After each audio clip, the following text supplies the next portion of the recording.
Welcome back to another episode of Learning with Lindsey. Lindsey, we're talking about, obviously, tornadoes, something that impacts our area quite a bit, something we saw this past week.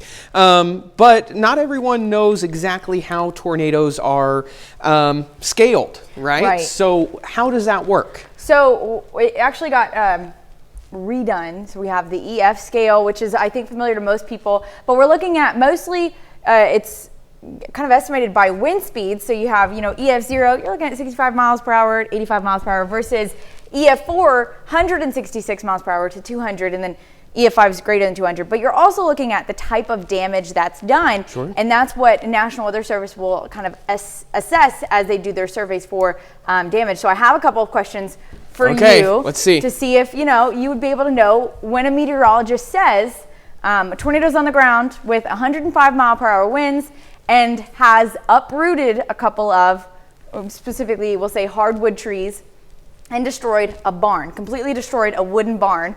What do you think that would likely be? What's the strength of that EF rating? I'm going to guess an EF2 potentially? Yes. Okay. A high-end EF1 or a low-end EF2. Okay. But also, it would kind of depend on how much damage is done on top of just wind speed. Now, next question. We've got, you hear on the radio, you're driving, you hear on the radio, there's mile-wide tornado, pretty big one. Peak winds have been estimated at 170 miles per hour. It's debarked hardwood trees. Okay. It has caused significant structural damage to a 10-story building and has completely pushed a completely nice house off of its foundation. What do you think that rating would be?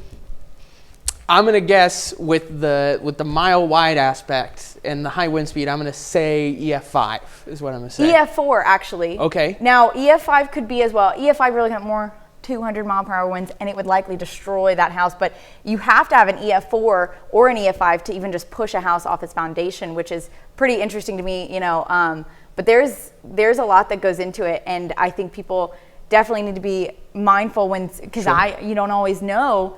Okay, you're saying 180 mile per hour winds, but what does that mean? That means it's a pretty significant EF4, EF5 tornado. And something I'll kind of add to this is, we had an EF1 come through our area, but we saw what an EF1 can do too. Yeah. And it's if it's a tornado, there's damage that's going to happen no matter what. Absolutely. So. Even strong winds, anything over 60 miles per hour is going to do quite a bit of damage as well. And that's why I think it's really important that people pay attention to what we say on air and everything, because you never know what can happen. Absolutely.